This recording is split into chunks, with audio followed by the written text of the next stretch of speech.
무사람들은 사형객이 일장 밖에서 소매자락을 한 번 떨쳤을 뿐인데 화만자가 쓰러지는 것을 보고 아연실색하고 말았다. 따라서 그 누구도 감히 사형객을 뒤쫓아갈 엄두를 내지 못했다. 사형객이 사라지자 석청은 두 걸음 다가서며 경만종과 왕만인에게 폭언의 예를 취했다. 경아우님 그리고 왕아우님. 저 사매의 담력이 남자보다 낫구려. 그는 다시 말했다. 혹시 강호에서 이름이 자자한 한매 여협 화만자 사매가 아니시오? 그리고 나머지 네 분 사형제들도 경아우님이 좀 소개를 해주구려. 경만종은 무뚝뚝한 얼굴을 하고 아무런 대답도 하지 않다가 입을 열었다.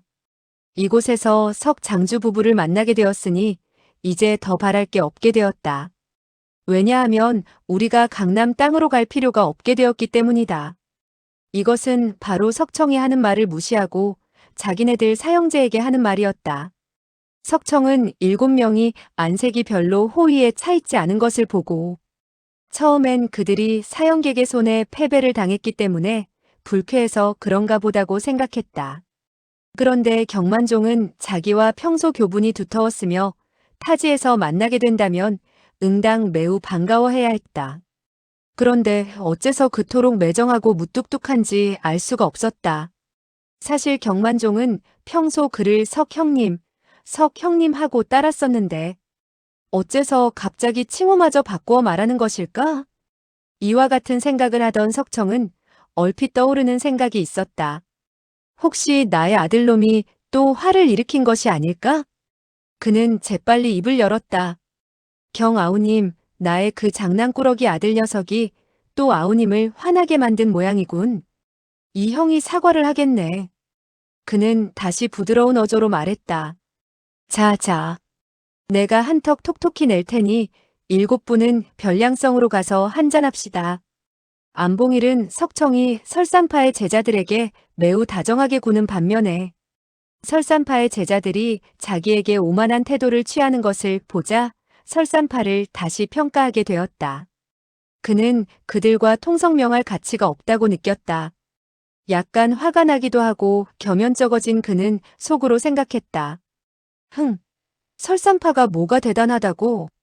거만하기 짝이 없구나. 석장주와 같이 인의로 사람을 대하는 사람만이 훌륭한 사람이지. 이와 같은 생각에 그는 석청과 민유에게 폭언을 취했다. 석장주 그리고 석부인. 이 안모는 이만 실례하겠습니다. 석청은 두 손을 마주잡고 말했다. 안채주 용서하구려. 저의 자식놈인 석중옥이 설산파봉 사형의 문화에서 무공을 익히고 있소이다.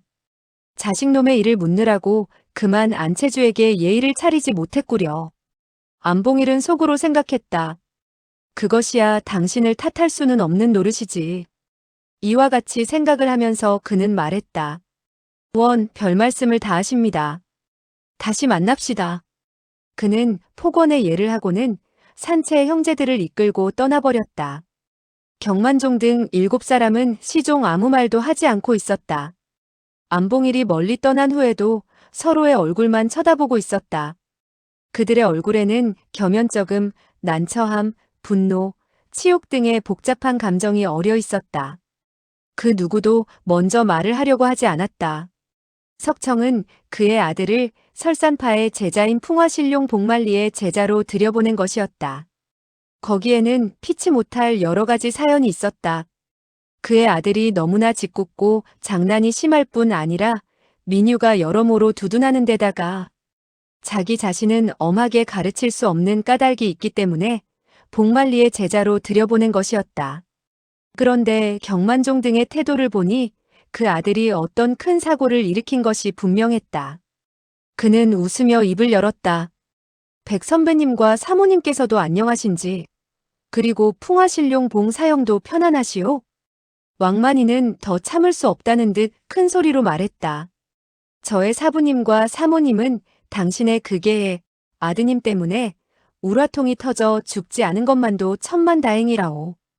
그는 본래 계잡종이라고 말하려고 했으나 민유의 측은하고도 맥 빠진 얼굴을 보고는 그만 더듬거리며 끝내 잡종이라는 말을 삼킨 것이었다. 그러나 그와 같은 욕지거리는 참았으나 여러 사람들이 그가 말하고자 하는 본뜻을 헤아리고 있었으니 크게 욕을 한 것과 다름이 없었다. 민유는 눈가를 붉히며 입을 열었다. 왕 오라버니, 우리 오기는 정말 장난기가 너무 심해요. 여러분들에게 죄를 지었다면 제가 사과드리겠어요. 그러면서 그녀는 절을 하려고 했다. 설산파의 7명 제자들은 급히 발례했다. 왕만이는 순간 어찌할 바를 모르며 더듬거렸다. 석 아주머니께서 낳으신 그 꼬마 녀석은 너무나 버릇이 없습니다. 반푼이라도 형님이나 아주머니 두 분을 닮았더라면 더 무슨 할 말이 있겠습니까? 그는 긴 한숨을 내쉬더니 다시 말했다. 이 왕만인에게 죄를 지었다면 얼마든지 참을 수 있지요. 두 분의 얼굴을 보아서라도 그 녀석을 잡아서 한번 때려주기만 하면 끝나는 것이지요. 그는 다시 더듬거리며 말을 이었다. 그런데 저의 사부님과 사모님에게 죄를 지었을 뿐만 아니라 우리 백사형께서는 성질이 열화와 같으시니 야단이란 말입니다. 석장주, 내가 우리 문파를 대신해서 말할 자격은 없지만 아무래도 알려드려야 하겠기에 말씀을 드리는 것입니다만 우리 백사형은 얼마나 화가 나셨는지 현소장을 불태우려고 떠나셨습니다. 두 분은 잠시 피하도록 하십시오. 그는 침을 삼키더니 다시 말을 이었다. 술을 사주시겠다는 호의는 감사합니다만 마실 수가 없습니다. 백사형이 이 사실을 알게 되면 앞으로 저와 상종하지도 않을 것입니다. 그는 수다스럽게 말을 마구 짓거려 놓았으나 시종 석종옥이 도대체 어떤 잘못을 저지르게 되었는지는 말하지 않았다. 석청과 민유 두 사람은 들으면 들을수록 간담이 서늘해졌다. 사실 이들 부부는 설산파와 각별한 교분을 가지고 있는 터였다. 그런데 백만검이 현소장을 태울 정도로 화가 났다니 얼마나 큰 죄를 지었길래 그같이 나오나 싶어 두려움이 앞섰다. 그리하여 석청은 연신 자식놈을 욕했다. 이 못난 자식이 또 터무니없는 짓을 저지른 모양이군요. 죽어 마땅한 녀석이 어찌하여 큰나으리와 마나님에게까지 못된 짓을 했단 말인가. 경만종이 입을 열었다. 이곳은 시비가 있었던 곳이니 오래 머물러 있다간 화를 당할지 모르니 다른 장소로 옮기시지요? 그는 자기의 장검을 땅바닥에서 뽑아들고 다시 말했다. 석장주 가시지요. 석청은 고개를 끄덕여 보이고 민유와 함께 서쪽으로 걸어나갔다. 그들의 두 필의 말이 천천히 뒤에서 따라왔다. 경만종은 5사제와 3회를 석씨 부부에게 소개했으며 그들 사제와 3회도 석씨 부부에게 오래전부터 익히 들었다는 등의 말로 인사를 나누었다. 일행이 7, 8마장을 나아가게 되었을 때 큰 길 옆에 세 그루의 밤나무가 서 있었다. 경만종은 그 나무를 가리키며 말했다. 석장주, 저기 보이는 나무 밑에서 이야기하는 것이 어떻겠습니까? 석청은 고개를 끄덕였다. 매우 좋소. 그리하여 9명은 나무 아래의 바위와 나무 뿌리에 각기 나누어 앉게 되었다. 석청 부부는 매우 초조했으나 입을 열어 묻지는 않았다. 경만종은 천천히 입을 열었다. 석장주, 불초와 두 분과는 매우 교분이 두터웠던 사이지만 솔직히 듣기 싫은 말을 털어놓는데 대하여 원망은 하지 마십시오. 그는 잠시 여유를 두었다가 다시 말했다. 불초의 의견을 말할 것 같으면 장주는 역시 자제분들을 우리에게 넘겨주시는 것이 좋겠습니다. 불초가 힘써 사부님과 사모님 그리고 백사형 부부에게 사정한다면 자제분의 목숨은 건질 수 있을 것이라 생각합니다. 그는 잠시 여유를 두었다가 다시 한마디를 덧붙였다. 설사 그의 무공을 제거하게 되더라도 두 집안이 반목하여 원수가 되어 싸우는 것보다는 나을 것입니다. 석청은 매우 의아하게 생각했다. 우리는 아들놈이 귀파에 들어간 후 3년 동안 한 번도 만나본 적이 없었소. 어떤 사연이 있었는지 전혀 모르고 있으니 경영이 숨김없이 이야기를 해보시오. 본래 그는 경만종을 아우님이라고 불렀다. 그런데 지금 상대방이 노기등등에 있는 것을 보자 아우님이라고 칭하지 않고 경형이라고 호칭을 바꾼 것이었다. 경만종은 물었다. 석장주는 정말 아무것도 모르고 계십니까? 석청은 더욱 궁금한 듯 말했다. 정말 모르오. 경만종은 평소 그의 위인됨을 잘 알고 있었다. 쟁쟁한 명성을 가진 그가 결코 속이거나 허튼 말을 할 사람이 아니라고 생각했다. 알고 보니 석 장주님께서는 전혀 아는 바가 없군요. 민유는 궁금하다는 듯 그 말을 가로챘다. 오기가 능소성에 없나요? 경만종은 고개를 끄덕였다. 그게 꼬마 녀석이 능소성에 있었다면 끝장이 났을 거외다. 석청은 은근히 속으로 화가 났다. 오기를 너희들 문화에 들여보내 무공을 익히게 한 것은 백큰 나으리와 봉사형의 위인됨을 존경했기 때문이고 설산파의 무공을 높이 샀기 때문이다. 설사 오기가 나이가 어리고 장난질이 심해 문규를 어겼다 해도 우리 부부의 얼굴을 보아서 죽인다는 말을 함부로 입에 올려서는 안 되는 게 아니냐. 이와 같은 생각과 더불어 설산파의 무공이 아무리 고강하고 사람의 수가 많다 해도 강호의 이치에 어긋나게 일을 처리할 수 없을 것이라고 생각하며 언짢게 여겼다. 그러나 그는 그와 같은 기색을 보이지 않고 담담히 말했다. 귀파의 문규가 평소 엄하지 않소? 그것은 불초가 이미 알고 있는 일이외다. 내가 자식 놈을 능소성으로 보내 무공을 익히게 한 것은 좀 더 얌전해지기를 바래서였소. 경만종은 약간 안색을 굳혔다. 석 장주께서는 과분한 말씀을 다 하시는군요. 석중옥 그 녀석은 정말 황당하기 이를 데 없을 뿐 아니라 모렴치하고 극악무도합니다. 결코 우리 설산파가 가르칠 수 있는 제자가 되지 못합니다. 석청은 담담한 어조로 물었다. 어린아이에게 황당하고 모렴치하며 극악무도하다고 욕을 한다는 것은 좀 지나친 것 같군요. 어떤 연유에서 그런 말씀을 하는 것이요? 경만종은 화만자에게 말했다. 화 3회 사방을 좀 살펴보고 오구려. 다른 사람이 엿듣고 있나 없나. 화만자는 급히 검을 들고 즉시 사방을 살폈다. 석청 부부는 서로 알 수 없다는 듯 얼굴을 마주 쳐다보았다. 화만자를 이 자리에서 피하게 하는 것을 보면 여자들이 들어서는 안 될 거북스런 말인가 싶어 다시 한번 근심이 되지 않을 수 없었다. 경만종은 한숨을 내쉬며 말했다. 석 장주, 석 아주머니. 저의 백사형에겐 아들이 없고 딸 하나뿐입니다. 그는 잠시 여유를 두었다가 다시 말했다. 나의 사질녀로 말하면 금년에 겨우 13살이며 총명하고 천진스럽고 귀여운 애입니다. 백사형은 그녀를 여간 총애하지 않을 뿐 아니라 사부님과 사모님도 그 진려를 금이야 오기야 애지중지했었습니다. 그는 또 다시 한숨을 내쉬더니 다시 말을 이었다. 우리의 그 사질녀로 말하자면 대설산 능소성의 공주나 다름이 없으며 우리 사남매들도 그녀를 봉황처럼 모시지요. 석청은 고개를 끄덕였다. 나의 아들 녀석이 그 공주님에게 죄를 지었군요. 그렇지요? 경만종은 계속 말했다. 단순히 죄를 지었다면 괜찮을 것입니다만 그는 너무나 당돌했습니다. 놀랍게도 우리 사질녀의 수족을 묻고 강간을 하려고 했던 것입니다. 순간 이 말을 듣고 있던 석청과 민유는 벌떡 몸을 일으켰다. 아! 민유의 안색이 백지창처럼 창백해지고 말았다. 석청은 놀람을 억제하지 못하며 말했다. 그런 일이? 중옥은 이제 겨우 15살 먹은 어린애에 지나지 않소. 이 중간에는 어떤 오해가 있을 것이외다. 그러나 경만종은 안타까운 빛을 띄운 채 계속 말했다. 우리들도 너무나 황당한 일이라고 생각했지만 절대 틀림없는 사실이니 어떻게 하시겠소? 사질녀를 돌보는 2명의 시녀가 다투는 소리를 듣고 방 안으로 달려들어가자. 그와 같은 광경을 보고 도와달라고 고함을 지르게 되었는데 고함을 질렀다고 해서 그 녀석은 한 시녀의 한쪽 팔을 잘랐고 또 다른 한 시녀의 다리를 잘랐습니다. 2 시녀는 정신을 잃고 말았지요. 그렇게 말하던 그는 얼굴을 일그러뜨리며 다시 한마디를 덧붙였다.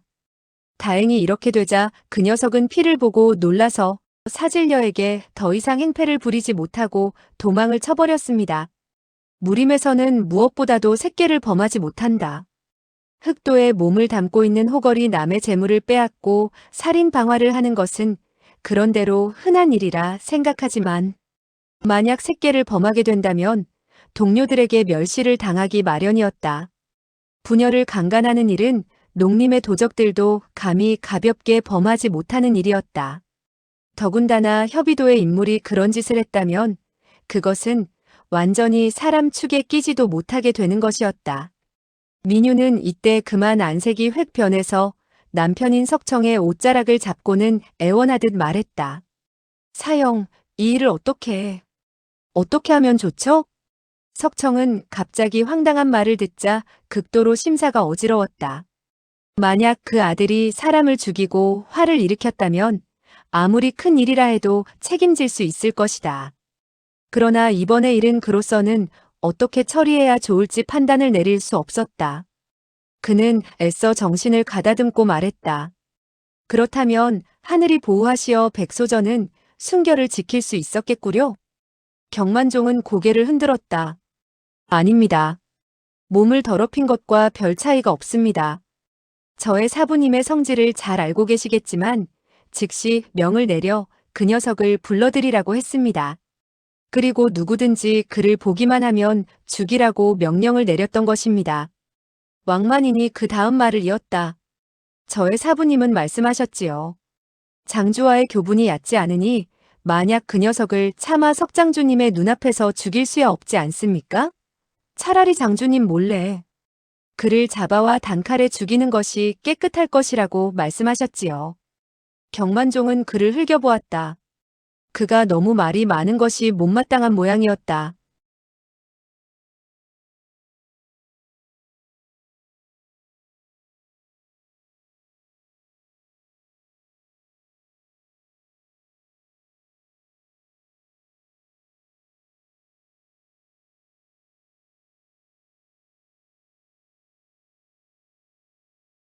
왕만이는 경만종을 바라보았다. 사부님은 분명히 그렇게 분부하지 않았소? 내가 말을 잘못했소? 경만종은 그를 아랑곳하지 않고 말했다. 만약 두 시녀만 해친 것이라면 큰일을 저질렀다고는 할 수 없습니다.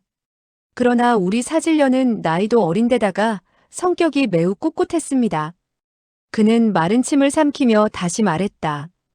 불행하게도 그와 같은 수치를 당했으니 세상 사람을 대할 면목이 없다며 이틀 밤낮을 계속 울더니 사흘째 되던 날밤 살그머니 뒤창으로 빠져나가 높은 절벽에서 골짜기 아래로 몸을 던지고 말았습니다. 석청과 민유는 다시 한번 놀라움에 찬 소리를 내지르지 않을 수 없었다.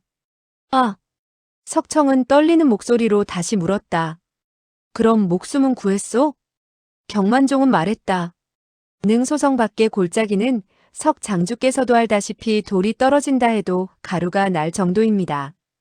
가냘픈 아가씨가 몸을 던졌으니 박살이 나지 않고 견뎌냈겠습니까?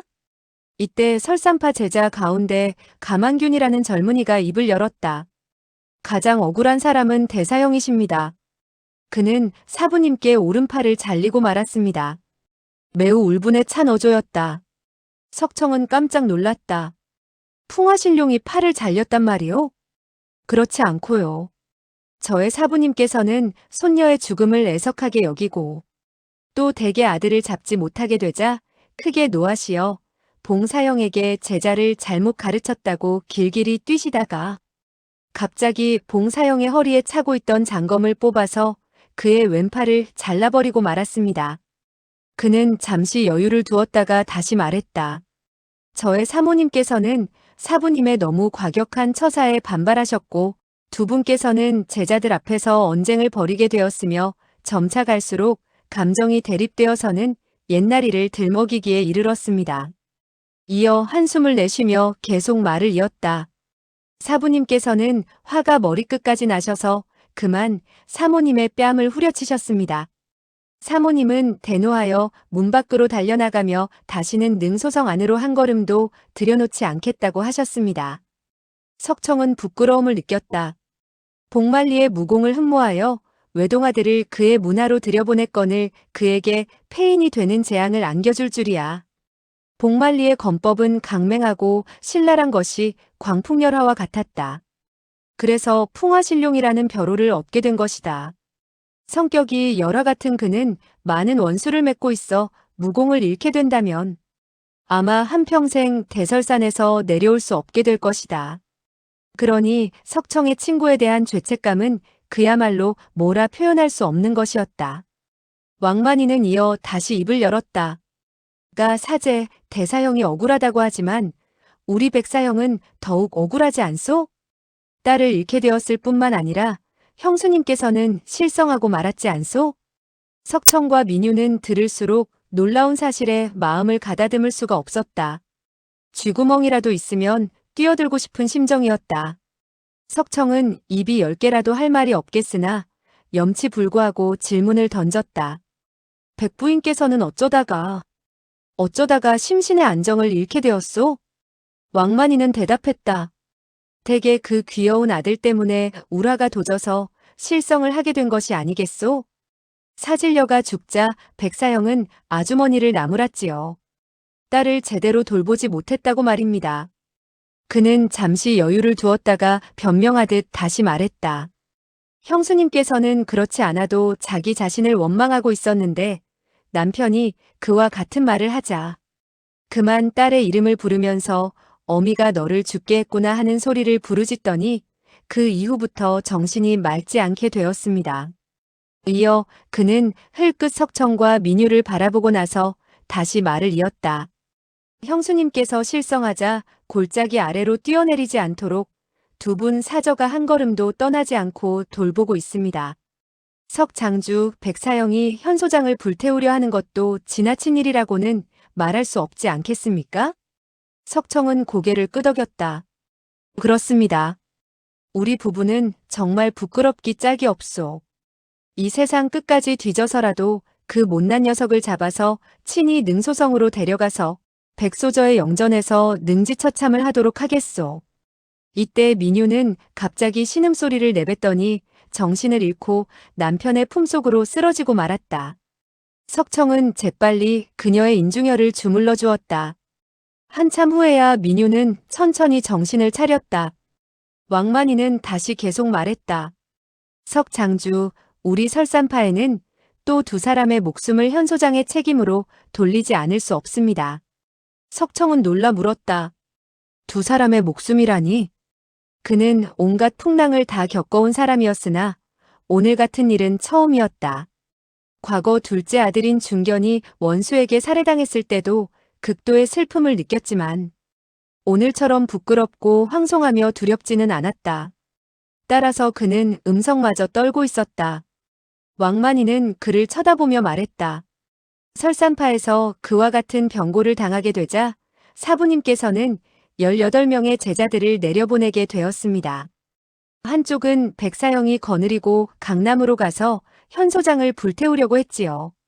그리고 그는 우물쭈물하며 말을 잇지 못했다. 경만종이 말을 계속 못하도록 눈짓을 보낸 것이다. 석청은 그와 같은 광경을 보고 왕만인이 무슨 말을 하려고 하는지 곧 깨닫고 말했다. 그러니까 불초 부부를 대설산으로 잡아가서 백소저의 죽음에 대한 책임을 져야 할 뿐만 아니라 우리의 이 목숨까지 바쳐야 한다는 것이 아니겠소? 경만종은 재빨리 말했다. 석장주, 너무나 과분한 말씀이십니다. 우리가 감히 그럴 수도 없으며 그와 같은 담량이 있다 해도 우리들의 얕은 재간으로 어찌 석장주 부부를 모셔갈 수 있겠습니까? 그는 잠시 여유를 두었다가 변명하듯 다시 말했다. 저희 사부님께서 자제분을 어떻게 하든 찾아야 하겠지만 그가 나이는 어리지만 눈치가 빠르니 좀처럼 쉽게 잡을 수 있을 것 같지는 않다고 하셨습니다. 그렇지 않다면 능소성의 지세가 험악하고 많은 사람들이 쫓아갔는데 어떻게 종적도 없이 사라질 수 있겠습니까? 민유는 눈물을 흘렸다. 그는 분명히 죽었을 거예요. 반드시 골짜기 아래로 떨어져 죽었을 거예요. 경만종은 고개를 가로저었다. 아닙니다. 그의 발자국은 눈 위에 선명하게 남아 있었는데 바로 산을 타고 내려온 흔적이었습니다. 그리고 산등성이의 썰매의 자국도 있었습니다. 그는 잠시 여유를 두었다가 다시 말했다. 정말 말하기 부끄럽습니다만 우리 모두 어른들인데 15살 먹은 소년을 잡지 못했습니다. 그리고 저의 사부님은 두 분을 능소성으로 모시고 가서 선우책을 강구하려고 하시는 것도 또한 사실입니다. 석청은 담담히 말했다.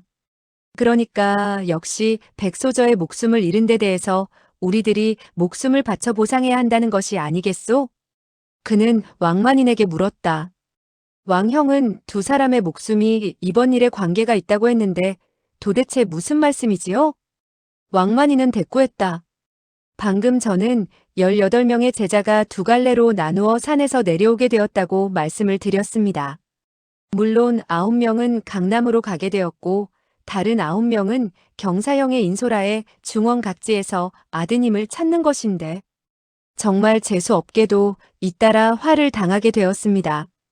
경만종은 그의 말을 가로챘다. 왕 사제, 더는 말할 것도 없네. 이 일은 석장주와 아무 관계가 없는 것이야. 왕만이는 정색하며 말했다. 어째서 관계가 없습니까? 만약 그 녀석이 아니라면 손사형과 저 사제가 어떻게 영문도 모르고 목숨을 잃게 되었겠습니까? 더군다나 원수가 누구인지도 모르고 있지 않습니까? 그는 두 손을 벌려 보이며 다시 말을 이었다. 우리가 산으로 올라가게 되었을 때 사부님께 뭐라고 변명할 수 있겠습니까? 사부님께서 화를 냈다 하면 아마 경사형의 팔도 보전할 수 없을 것이외다. 석장주 부부는 친구들이 도처에 많으니 이 두 분에게 사고의 원인을 수소문해달라고 할 수도 있는 일이 아닙니까? 그 말이 일리가 있다고 경만종은 생각하고 입을 열었다. 좋아. 그렇다면 자네가 이야기를 들려주게. 왕만이는 입을 열었다. 석장주 사흘 전에 우리들은 소식을 들었습니다. 그것은 오가라는 사람이 현철령을 손에 넣고서는 변량성 밖의 후감집에서 호떡을 팔고 있다는 소문이었지요. 저의 사형제 9명은 상의를 했지요. 석중옥이라는 그 녀석을 잡을 수 없을 바에야 한번 운에 맡겨보자고요. 그는 변명하듯 다시 설명을 했다. 10년 동안 찾지 못한다면 우리 형제들이 능소성으로 10년 동안 돌아가지 못하지 않으냐. 그러니 현철령을 손에 넣게 된다면 대개 아드님을 잡아가지 못한다 해도 사형객에게 찾아달라고 할 수 있고 사부님에게도 면목은 서게 될 것이다. 이런 상의를 하게 된 것이지요. 이어 그는 눈살을 찌푸리며 말을 이었다. 그런데 한참 상의를 하고 있을 때 갑자기 누가 대개 아드님이 어린 나이에 그토록 대단무쌍한 일을 저질렀으니 죽어 마땅하다고 했습니다. 그런데 그 말이 떨어지자마자 늑수그레한 음성이 소리내어 웃으면서 정말 잘한다. 그 소녀는 천하에서도 보기 드문 훌륭한 인재로다 하고 칭찬의 말을 하는 것이었습니다. 석청과 민유는 서로의 얼굴을 쳐다보았다. 다른 사람이 인간 말종인 자기 아들을 칭찬한다는 말이 이와 같은 상황에서 듣자 그야말로 욕을 먹는 것보다 더욱 듣기 괴로웠던 것이다. 왕만이는 계속해서 말했다. 그때 우리들은 한 객점에서 이야기를 주고받고 있었으며 사방이 벽돌로 쌓아 올린 벽이었지요. 그런데 그 음성이 벽을 뚫고 들려오는데 말소리는 또박또박 매우 또렷했습니다. 마치 마주 앉아 이야기하는 것과 같았지요. 그는 잠시 여유를 두었다가 다시 말했다. 우리 9명은 큰 소리로 떠들지도 않았는데 어째서 그가 들을 수 있었는지 모르겠습니다. 순간 석청과 민유는 흠칫했다. 옆방에서 남의 말을 듣는 것은 별로 어렵지 않다고 하겠으나 옆방에서 하는 말이 상대방 사람에게 또렷하게 들릴 수 있게 한다는 것은 내공이 깊은 고수가 아니면 될 수 없었던 것이다. 가만규는 왕만인의 뒤를 이어 그 다음 이야기를 해주었다. 우리 9명은 그와 같은 소리를 듣자 일시 어리둥절해졌지요. 그러나 곧이어 왕만인이 호통쳐 물었습니다. 웬 놈이냐? 더 살기 싫어졌나 보구나. 감히 우리 말을 엿듣다니. 호통 소리에 그들은 인기척을 내지 못했습니다. 그러나 곧이어 늙은이의 음성이 다시 들려왔지요. 당하야, 이 사람들은 설산파의 사람들이로구나. 그들의 사부는 백늙은이라고 하는데 이 할아버지가 가장 미워하는 늙은이지. 그런데 그 꼬마애가 설산파의 늙은이를 우라통이 치밀게 만들고 그 집안을 쑥대밭으로 만들었다니 재미있지 않으냐? 헤헤헤. 정말 묘하다 묘해. 이와 같은 말을 듣게 되자 설산파의 제자들은 대노하여 금방 그쪽으로 달려가려고 했지요. 그러나 경사형이 재빨리 손을 흔들어 여러 사람에게 잠자코 있으라는 신용을 해보였지요. 그 늙은이의 말이 끝나자 곧이어 젊은 아가씨의 음성이 들려왔지요. 재미있네요. 아주 재미있어요. 그 늙은 것이 우라통이 터져 죽었으면 더욱 재미있었을 텐데 그러지 않은 게 애석하네요. 이어서 그녀는 또 몇 마디 설산파의 제자들로선 도저히 용납할 수 없는 욕지거리를 해댔지요. 그 늙은이가 기침을 몇 번 하더니 다시 말했지요. 그 늙은이가 우라통이 터져 죽게 된다면 그야말로 재미있는 일이지. 나중에 시간이 있으면 이 할아버지가 너를 대설산의 능소성으로 데리고 가 구경을 시켜주마. 그리고 그 늙은이가 우라통이 터져 죽는 꼴을 보여주지. 친히 보아야 더욱 재미있을 것 아니냐? 이렇게 되자 설산파의 제자들인 이상 목숨을 버리는 한이 있더라도 그냥 내버려둘 수 없다고 생각했지요. 따라서 우리들이 막 방에서 뛰쳐나오려고 할 때 드르륵 문 여는 소리가 나면서 객실에서 사람이 문을 열고 나오는 기척이 들렸고 이어서 두 사람이 마당으로 내려서는 발걸음 소리가 들려왔지요. 우리들은 모두 검을 뽑아들고 마당으로 달려나가려고 했지요. 그런데 경사형이 다시 손을 내흔들며 서두르지 말라고 당부했습니다. 한데 이때 또 늙은이의 음성이 들려왔습니다. 당하야, 오늘 우리들은 몇 사람을 죽였지? 그러자 젊은 여자가 대답하는 소리가 들려왔습니다. 한 사람밖에 죽이지 못했어요. 그러자 그 늙은이의 목소리가 다시 들려왔습니다. 그럼 아직 두 사람은 더 죽일 수가 있겠구나. 여기까지 듣던 석청이 흠칫하며 말했다. 그 늙은이는 바로 일일불과삼이다. 경만종은 줄곧 아무 소리도 하지 않고 있었는데 이때 급히 물었다. 석장주, 그 늙은이를 아십니까? 석청은 고개를 가로저었다. 나는 모르지만 선친에게 들은 바는 있어. 무림에는 그와 같은 인물이 있는데 일일불과삼이라는 별명을 지니고 있다고 했소. 그 사람은 하루에 3사람만 죽인 후 마음이 약해져서 3사람 이상은 죽이지 못한다는 것이오. 왕만이는 욕을 퍼부었다. 제기랄, 하루에 3사람을 죽이고도 모자라. 그와 같이 사악하고 악랄한 늙은 도적이 지금까지 살도록 내버려 두다니. 석청은 아무 소리도 하지 않고 속으로 생각했다. 그 정씨라는 선배는 정사지간에 놓인 사람이고 또 잔인하여 사람을 죽이기 좋아하나 크게 나쁜 죄를 지은 적이 없다고 들었다. 그리고 죽이는 사람들은 모두 죽어 마땅한 사람들이라고 들었다. 그러나 이 말을 설산파 제자들 앞에서 할 수 없었다. 경만종은 다시 물었다. 그런데 그 늙은 도적의 이름은 무엇이며 어느 문파의 사람입니까? 석청은 담담히 말했다. 그 사람의 성은 정씨이며 진짜 이름은 모르나 벼로는 일일불과삼이라고 해서 윗대의 어른들은 그를 정불삼이라 불렀다고 하더군요. 가만규는 분연히 말했다. 그 늙은 도적은 정말 엉터리 없는 수작을 부리는 늙은이였습니다. 석청은 계속 말했다. 소문에 의하면 그 사람에게는 3사람의 형제가 있었다는구려.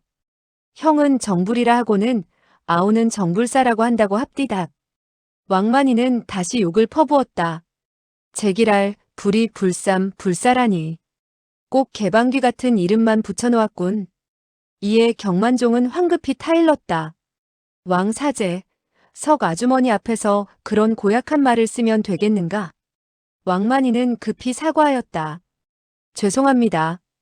민유는 말했다. 아마도 그 사람의 이름은 별명일 거예요. 그와 같이 괴상한 이름은 지을 수 없을 테니까요. 석청은 말했다. 본래 정씨 삼형제는 무림에서 상당한 명성을 떨치고 있었소. 아마도 백나으리는 그들과 어떤 충돌이 있어서 그들의 이름을 들먹이기를 싫어했기 때문에 무사형들은 모르는 것 같구려. 그 후에는 어떻게 되었소?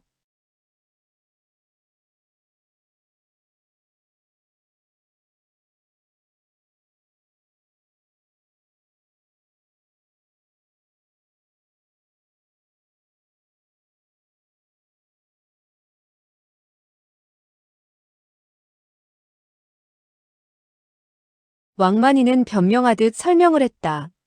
그 늙은 도적은 곧이어 손만년과 저만춘이라는 놈들이 있으면 빨리 기어 나와라 하고 외쳤소이다. 우리 설산파 제자들은 그와 같은 호통 소리를 듣자 더는 참을 수 없어 9명이 우르르 몰려나가게 되었지요. 그런데 정말 이상한 노릇이었습니다. 우리가 마당에 나갔을 때는 아무도 없었어요. 아무리 사방으로 찾아보았으나 사람의 그림자 하나 찾아볼 수 없었지요. 심지어 지붕 위를 살폈지만 아무도 보이지 않았습니다. 가사제는 반쯤 닫혀진 그 객실까지도 살펴보았으나 탁자 위에 촛불만 켜져 있을 뿐 사람의 그림자는 찾아볼 수 없었지요. 정이 이상하게 생각하고 있는데 갑자기 우리가 있던 방에서 그 누가 말하는 소리가 들려왔지요. 바로 그 늙은이의 음성이었습니다. 그 늙은이는 우리 보고 들으라는 듯이 호통을 쳤습니다. 손만년, 그리고 저만춘, 너희들 두 놈은 양주에서 왜 나의 손녀딸을 희롱했지? 나의 이 손녀딸로 말하면 나이가 어리나 매우 아름답다. 너희 두 놈의 짐승 같은 녀석이 어떤 더러운 생각을 했을 것인지 짐작할 만하다. 너희 두 놈은 어서 기어나와라. 이와 같은 호통 소리에 손만년 사형과 저만춘 사형은 더욱 우라통이 터져 그만 검을 들고 그 방으로 달려들어갔습니다. 그때 경사형이 소리쳤지요. 조심해. 모두 함께 들어가자. 그 순간 그 방의 등불이 꺼졌고 아무런 기척도 들려오지 않았습니다. 저는 큰 소리로 부르짖었습니다. 손사형, 저 사형. 그러나 두 사람의 대답 소리는 들리지 않았고 방 안에서는 무기가 서로 부딪히는 소리조차 들리지 않았습니다. 우리는 불안하여 재빨리 화석자를 꺼내 불을 켰습니다. 그리고 방 안으로 달려들어가 보니 손만년 사형과 저만춘 사형이 땅바닥에 무릎을 꿇고 있었는데 이미 몸이 뻣뻣해진 상태였습니다. 장검은 그들의 곁에 놓여 있었지요. 경사형과 저는 두 사형의 곁으로 다가가 그들을 잡아당겼습니다. 그런데 손만년 사형과 저만춘 사형은 힘없이 그대로 옆으로 쓰러지는 것이었습니다. 이미 숨을 거둔 것이었습니다. 그런데 더욱 이상한 것은 전신에 상처 하나 나 있지 않았다는 점이었습니다. 그 늙은이가 어떤 수법으로 그들을 해쳤는지 알 수가 없었습니다.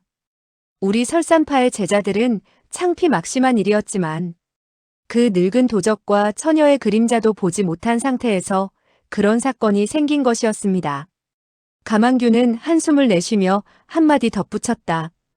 양주에서 우리들은 그런 늙은이와 처녀를 눈여겨본 적이 없었습니다. 손사형과 저사형이 아마 그 손녀딸을 몇 번 쳐다본 모양입니다. 하지만 그게 뭐 대단한 일인가요? 석청과 민유는 고개를 끄덕여 보였다. 석청은 넌지시 입을 열었다. 경형, 나의 불측한 자식놈이 능소성에서 큰 죄를 짓게 된 날이 언제였소? 경만종은 기억을 더듬더니 말했다. 12월 초열흘 날이었지요. 석청은 고개를 끄덕였다.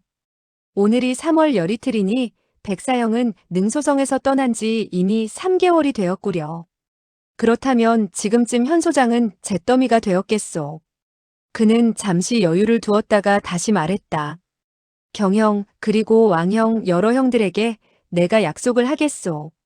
우리 부부는 그 녀석의 행방을 반드시 알아보겠으며 사로잡은 후에 능소성으로 데리고 가 백나으리와 봉사형 그리고 백사형에게 사죄를 하겠소. 그리고 일일 불과삼 정불삼의 행방도 알아내어 그때 백나으리에게 알려드리리다. 그렇게 된다면 백나으리가 친히 나서서 일을 처리하면 될 것이외다. 그럼 이만 신뢰할까 하오. 그는 폭언을 했다. 가만규는 급히 말했다. 아니, 당신은 겨우 그 몇 마디 말을 하고 떠나려는 것입니까? 석청은 아연해서 말했다. 가 사형, 또 무슨 할 말이 있으시오? 가만규는 냉랭히 말했다. 우리들은 당신의 아들을 찾지 못했소이다. 그러니 당신네 부부가 능소성으로 가서 우리 사부님을 만나주어야 우리들의 체면이 설 것이 아니겠습니까? 이 말에 석청은 난감한 듯 말했다. 능소성으로 물론 가야지요. 그러나 모든 일에 어느 정도 단서가 잡혀야 하지 않겠소? 가만규는 경만종을 바라보았다가 왕만인을 바라보곤 했다. 그러다가 그는 성이 난 얼굴로 분연히 말했다.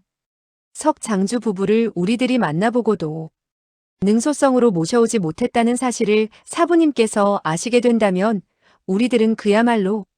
석청은 그의 뜻을 알고도 남았다. 그들이 많은 사람의 수로 자기네들을 억지로 대설산으로 끌고 가려고 하는 것이라 판단했다.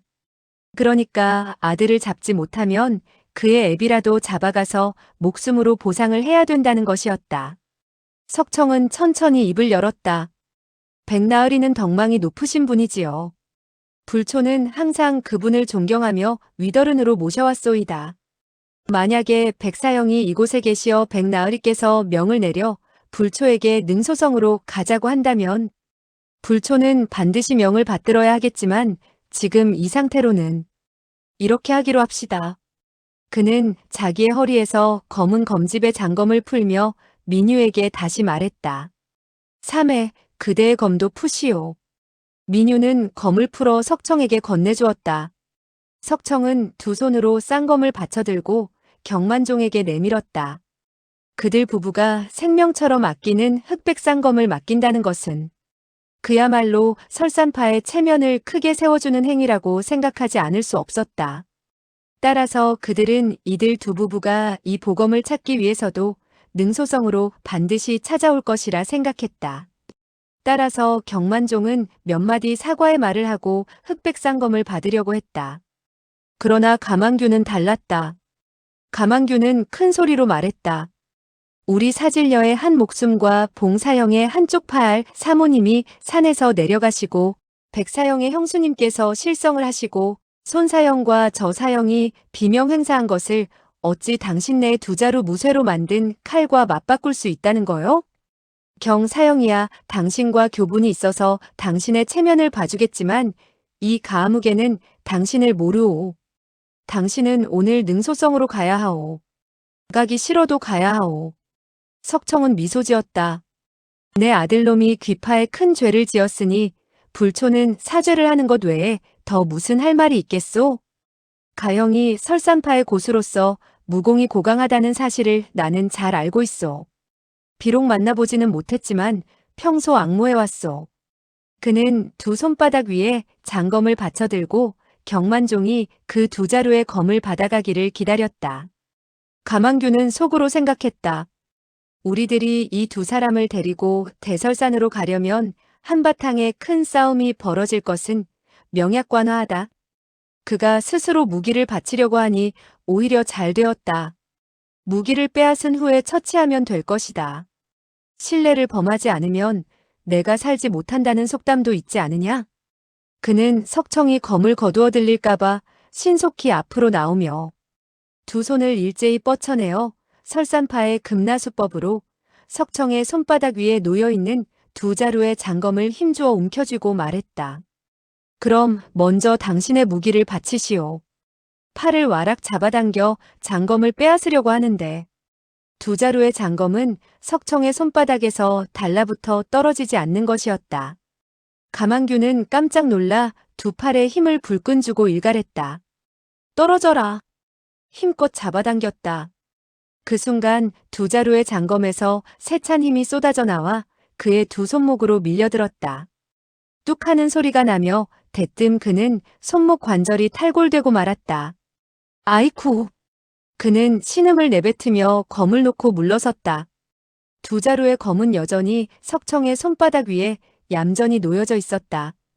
옆에서 구경을 하고 있던 사람들은 석청이 털끝 하나 움직이지 않은 것을 똑똑히 보았으므로 그 누구도 석청에게 따질 명분이 서지 않았다.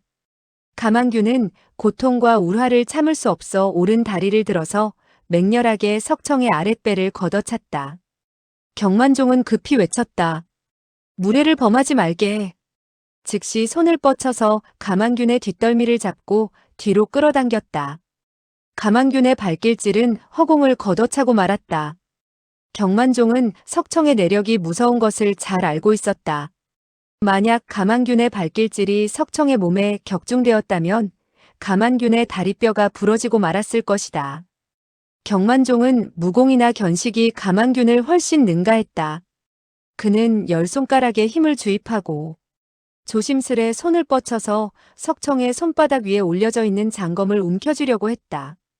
그의 손가락 끝이 막 검집에 닿는 순간 그는 전기에 감전된 사람처럼 손을 움찔 떨며 온몸을 부르르 떨었다. 뜨거운 기운이 가슴 속으로 침투해 들어왔다. 석청의 내공이 장검을 통해서 자기에게 전해진 것이 틀림없었다. 경만종은 내심 부르짖었다. 야단났구나. 그는 석청이 이와 같은 함정을 파놓고 자기를 끌어들여 자기와 내공을 겨루려는 속셈을 지녔음을 직감하였다. 사실 내공을 겨루는 것은 위험하기 그지없으며 강한 자는 살아남지만 약한 자는 패망하지 않을 수 없는 것이다. 만약 두 사람의 내공이 별 차이가 없으면 죽을 때까지 겨뤄야 비로소 승부를 가릴 수 있는 것이며 나중에는 손을 멈추고 양보하고 싶어도 자기 마음대로 되지 않는 것이 바로 내공의 겨룸인 것이다. 경만종은 부득이 석청과 겨루지 않을 수 없어 내심 절망감을 맛보았다. 그가 어떻게 석청과 겨룰 수 있겠는가? 그러나 뜻밖에도 석청은 두 칼을 경만종의 손아귀에 쥐어주며 웃었다. 우리들은 형제와 다름없는 사이요. 어찌 우애를 손상할 수 있겠소? 그럼 이만 작별합시다. 경만종은 조금 전에 석청이 조금만 힘을 주었다면 자기는 이미 피를 토하고 즉사했을 것이라고 생각하니 등줄기에서 식은땀이 흘러내렸다. 그는 멍하니 쌍검을 받아들고 서서 온 얼굴 가득 부끄러움을 담고 무슨 말을 해야 좋을지 모르고 있었다.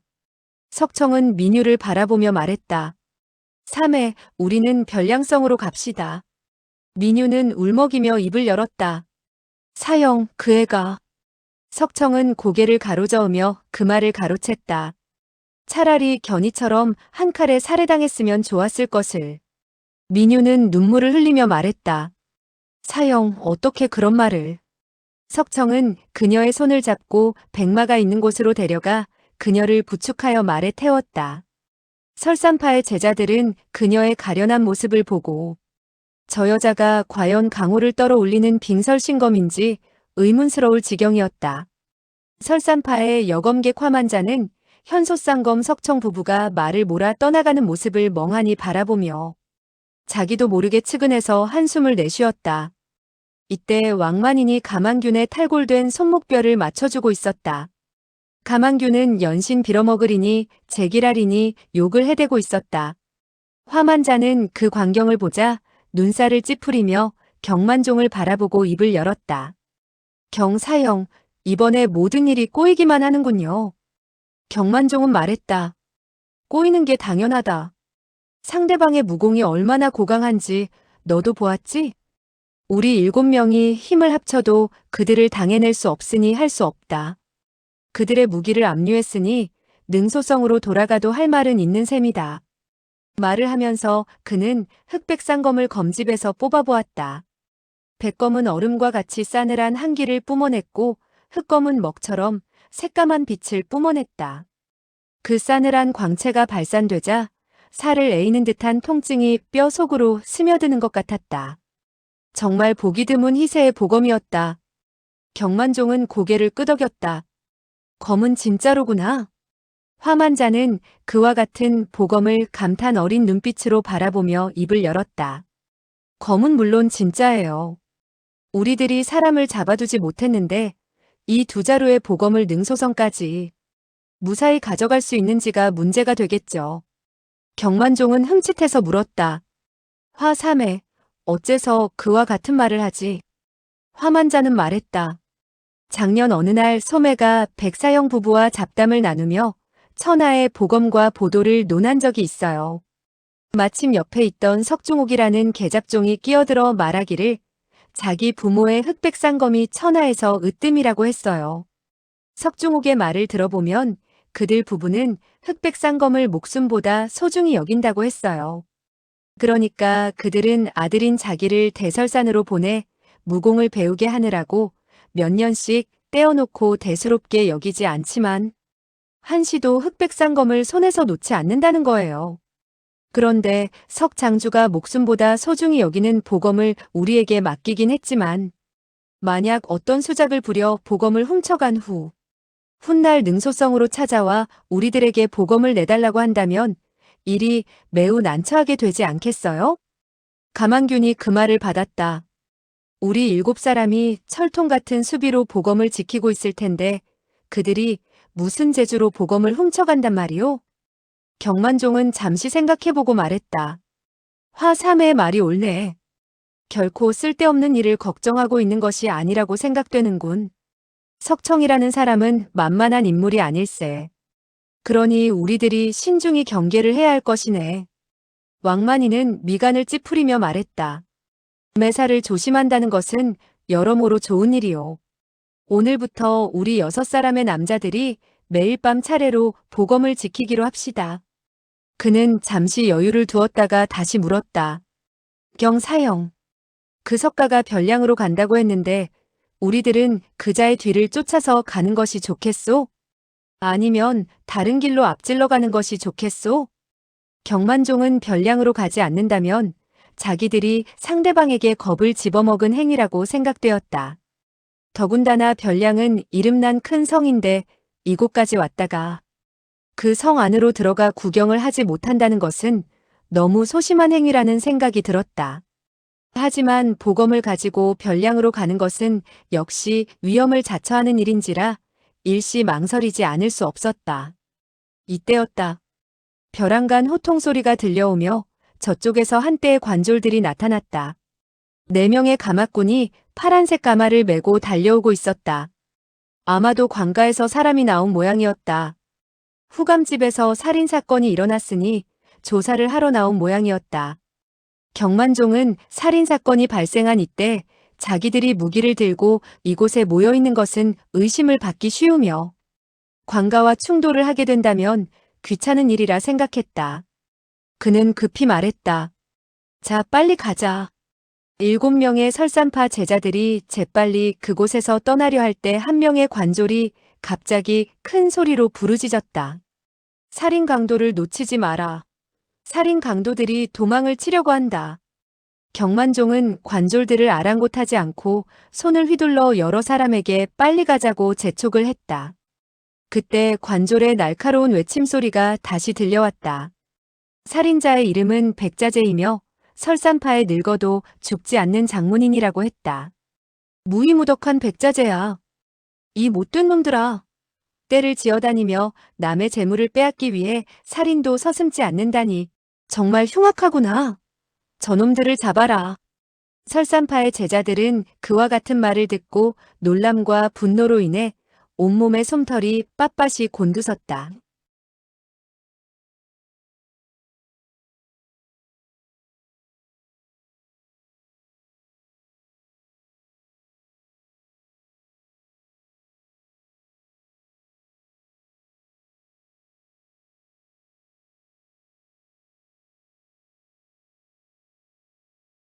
그들의 사부 백자재는 벼로가 위덕 선생이었다.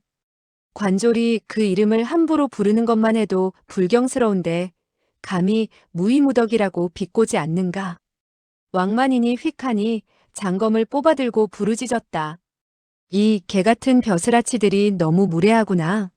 너의 혓바닥을 잘라놓고 말겠다. 경만종은 황급히 말했다. 왕사제. 잠깐. 관가의 사람이 어떻게 사부의 벼로와 함자를 알고 있지? 이는 어떤 자의 교사를 받았을 것이네. 그는 몸을 날려 앞으로 나아가 포권을 취하고 허리를 굽히며 물었다. 어느 나으리께서 이곳까지 왕림하셨소? 이때였다. 벼랑간 칙하는 소리가 나면서 가마 안에서 한 알의 암기가 날아나왔다. 그 암기는 바로 그의 허벅지 옆에 있는 복토열을 적중시켰다. 이 암기는 무척 가늘고 작은 것이었으나 위력은 굉장했다. 경만종은 그만 다리에 맥이 빠지는 것을 느끼고 힘없이 옆으로 쓰러졌다. 머리끝까지 화가 치민 그는 손에 들고 있던 장검을 사력을 다해 가마 안으로 번개같이 던졌다. 그가 쓰러지긴 했어도 그가 펼쳐낸 학비구천의 위력은 역시 정확하고 매서웠다. 쉭 하는 소리와 함께 장검은 가마의 휘장을 뚫고 안으로 날아들었다. 틀림없이 가마 안에서 암기를 날린 사람을 정통으로 찔렀을 것 같았다. 그는 속으로 매우 기뻐했다. 그러나 4명의 가마꾼은 아무 일도 없다는 듯 여전히 가마를 떠매고 나는 듯이 달려왔다. 다음 순간이었다. 갑자기 한 가닥 채찍이 가마 안에서 뻗쳐나와 왕만인의 왼쪽 다리를 휘감는 것이 아닌가. 곧이어 그 채찍이 당겨졌다가 떨쳐지자 왕만인의 몸이 허공에 붕 떠오르게 되었다. 그 순간 채찍은 날쌔게 그가 들고 있던 묶검을 휘감아 가마 안으로 끌어들이고 마는 것이 아닌가. 화만자는 그 광경을 보고 큰 소리로 외쳤다. 석장주이십니까? 이렇게 외치면서 그녀는 백검을 검집에서 뽑아내어 말채찍을 자르려고 했다. 찍하는 가벼운 음향과 더불어 가마 안에서 다시 한 개의 암기가 날아나와 그녀의 손목에 적중되었다. 그녀는 손목에 격렬한 고통을 느끼고 그만 백검을 놓치고 말았다. 옆에 있던 동문사형이 재빨리 팔을 뻗어 백검을 꽉 잡았다. 그러나 가마 안에서 다시 한 줄기 물체가 유성처럼 포물선을 그리며 날아나와 그의 머리를 휘감아버리는 것이 아닌가. 갑작스러운 기습에 눈앞이 캄캄해진 그는 깜짝 놀란 나머지 급히 뒤로 몸을 날렸다. 그런 연후에 머리에 씌워진 것을 벗기고 땅바닥에 내팽개쳤다. 알고 보니 그것은 관원이 쓰던 모자였다. 그 순간 가마 안에서 뻗쳐나온 채찍은 다시 백검을 휘감아서 가마 안으로 끌어들이는 것이 아닌가. 가만균 등은 큰 소리로 부르짖으며 가마의 뒤를 쫓았다. 그러자 가마 안에서 예리한 파공음을 대동한 암기가 끊임없이 격사되어 나왔다. 어떤 것은 그들의 얼굴을 향해 격사되어 왔고 어떤 것은 그들의 허리깨를 향해 쏘아졌다. 너무나 갑작스러운 일이라 암기를 피할 수가 없었다. 그 암기들은 요혈을 적중시키지는 못했으나 몸에 맞자 여간 아픈 것이 아니었다. 여러 사람들이 암기를 자세히 살펴보고는 깜짝 놀라고 말았다. 알고 보니 가마 안에서 격사되어 나온 암기는 구리 단추가 아닌가. 옷자락에서 금방 떼어낸 것이 분명했다. 설산파의 제자들은 가마 안에 그 사람이 반드시 석청일 것이라고 생각했다. 아니, 석청 부부가 다 타고 있을지도 모른다고 생각했다. 만약에 그들이 힘을 합쳐 협공을 가한다고 해도 역시 석청 부부에게 패한다는 것은 기정사실 아닌가. 가만규는 노기를 참지 못하고 버럭 고함을 질렀다. 이제 보니 석가집은 모두 형편없는 놈들만 사는군. 아들 녀석은 천하에 둘도 없는 생마이고 그 애비는 수치라고는 전혀 모르는 모렴치한 인간이군. 그는 빨갛게 상기된 채 씩씩거리며 말을 이었다. 마치 커다란 선심이라도 쓰는 것처럼 흑백 쌍검을 맡겨두겠다고 얘기한 지 채 한 시각도 못 되는데. 암기를 사용하여 보검을 도로 탈취해가는 모렴치하고 비열한 작자군. 왕만이는 유유히 사라져가는 가마를 향해 고래고래 악을 썼다. 그래도 분이 풀리지 않는지 발을 동동 구르며 욕설을 퍼부었다. 이 천하에 둘도 없는 날강도놈아. 이때 경만종이 침중한 음성으로 그의 말을 가로챘다. 이 일을 더 이상 떠들어 보았자 우리 설산파의 명예에 먹칠을 하는 것밖에 안 되네. 그러니 더 이상 여기서 왈가왈부하지 말고 본파로 돌아가서 자세한 것은 사부님께 말씀드리고 적절한 방법을 강구하도록 하세. 일이 이 지경이 되자 설산파 제자들은 심한 좌절감에 빠졌다. 능소성 일대에서 크게 위맹을 떨쳐온 그들인지라 창피한 마음을 금할 수가 없었다. 그들은 설산파의 무공을 천하무적이라고 생각해 왔었는데 이번 일로 인해 크게 망신을 당하고 만 셈이었다. 그들은 각기 길게 한숨만 토할 뿐 더 이상 아무 말도 하지 못했다. 가마는 수마장을 전진해 가더니 작은 길로 접어들었다. 가마를 메고 가던 사람들의 발걸음 소리가 조금씩 느려졌다. 이때였다. 가마 안에서 말채찍이 쭉 뻗쳐나오더니 휙휙 휘둘러졌다. 그런가 하면 곧이어 그 채찍은 앞에 가마꾼의 등을 세차게 후려쳤다. 그러자 앞에 가마꾼이 걸음을 빨리 하니 뒤에 따라가던 가마꾼도 걸음을 빨리 하지 않을 수 없었다. 몇 명의 관졸들은 뒤에서 따랐다. 가마는 어느새 내 마장을 전진했다. 이때서야 가마 안에 사람이 입을 열었다. 됐다. 멈추어라. 4명의 가마꾼은 마치 대사면을 받은 사람처럼 숨을 헐떡이며 가마를 내려놓았다. 가마의 휘장이 들춰지고 한 사람의 늙은이가 걸어 나왔다. 늙은이는 바로 현철령의 주인 사형객이었으며 그의 손에 붙잡혀 있는 사람은 바로 그 나이 어린 거지였다. 그는 몇 명의 관졸에게 호통을 쳤다. 돌아가서 너희들 관장에게 오늘의 일을 퍼뜨리지 말라고 전해라. 어떠한 소문이라도 듣게 된다면 너희들의 머리통을 모조리 베어버리고 관인을 황하에 던져버리고 말 것이다. 관졸들은 그 말을 듣자 겁에 질린 표정으로 허리를 굽신거렸다. 알겠습니다. 절대로 입을 열지 않겠으니 나으리께서는 아무 염려 마시고 천천히 떠나도록 하십시오. 사형객은 버럭 고함을 질렀다. 나더러 천천히 떠나라고. 내 놈들은 동료들을 불러서 나를 사로잡겠다는 것이냐? 그러자 한 명의 관졸이 재빨리 말했다. 아닙니다. 저희들이 어찌 감히 그런 짓을 할 수가 있겠습니까? 사형객은 두 눈에 흉광을 번뜩이며 말했다. 너희 관장에게 전하라고 한 말을 아직도 기억하고 있겠지? 그러자 관졸은 비굴한 웃음을 지으며 말했다. 기억하고 말고요. 후감집에서 호떡 장사를 하는 늙은이와 잡화가게의 사환을 죽인 백자재라는 늙은이는 설산파의 장문인이며 벼로는 위덕 선생이라고 하나 실제에 있어서는 아무런 위엄도 덕망도 없는 사람이며 무기는 한 자루의 칼인데 칼에는 피가 묻어 있었습니다 하고 보고하는 겁니다. 그렇게 된다면 인증물증이 모두 있으니 그 늙은이도 억지를 쓰지는 못할 것입니다. 관졸은 먼저 사형객에게 얻어맞아 두렵기 때문에 인증물증을 들먹인 것이며 칼로 증거를 삼는 것은 그들의 상투수단이었다. 사형객은 빙그레 웃으면서 말했다. 백늙은이는 검을 사용하지 칼을 사용하지는 않는다. 그러자 그 관졸은 재빨리 말했다. 예, 알겠습니다. 그 백가범인은 청강검을 들고 있었으며 호떡 파는 늙은이의 몸을 찔렀습니다. 후감집에 있는 사람들은 모두 보았습니다. 이렇게 말씀을 드리면 되겠지요? 사형객은 속으로 웃었다. 위덕 선생 백자재가 정말 오도통을 죽이려고 했다면 무기를 사용할 필요도 없지. 그러나 그는 그와 같은 관졸의 말을 아랑곳하지 않고 왼손으로 어린 거지의 손을 잡고 오른손에는 석청 부부의 흑백 쌍검을 들고 그곳을 떠나갔다. 그는 매우 득이양양한 표정이었다. 원래 그는 어린 거지를 데리고 간 후 석청 부부와 설산파 제자가 자기에게 어떤 불리한 일을 할까봐 수마장을 달려나간 후 어린 거지의 혈도를 짚어 풀밭에 던져버리고 살그머니 돌아와 그들이 주고받은 말을 듣게 되었던 것이다.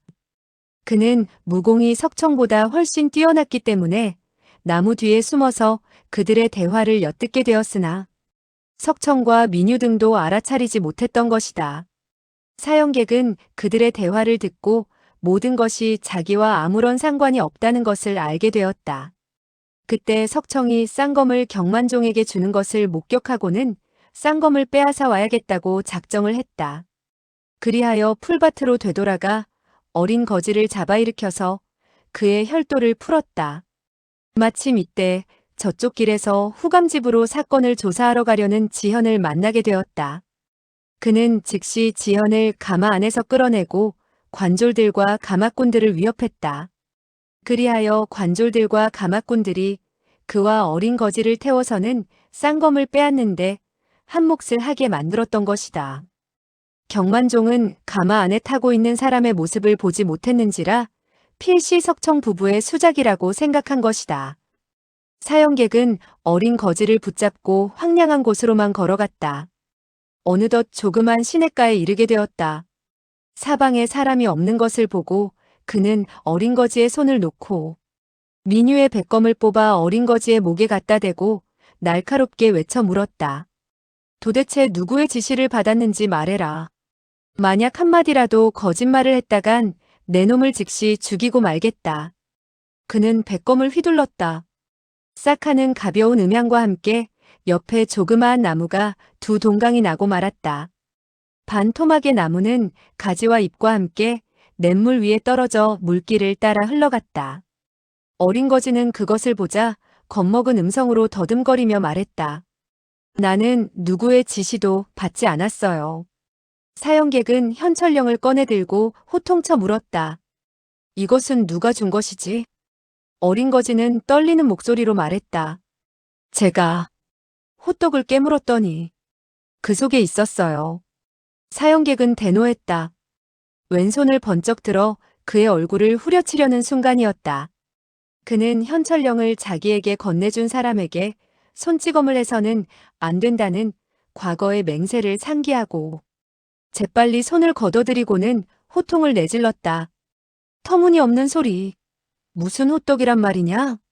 내가 지금 묻고 있는 것은 누가 이 물건을 너에게 주었느냐 하는 것이다. 어린 거지는 그의 호통 소리에 사색이 되어 말을 이었다. 저는 땅바닥에 호떡을 주워 먹었어요.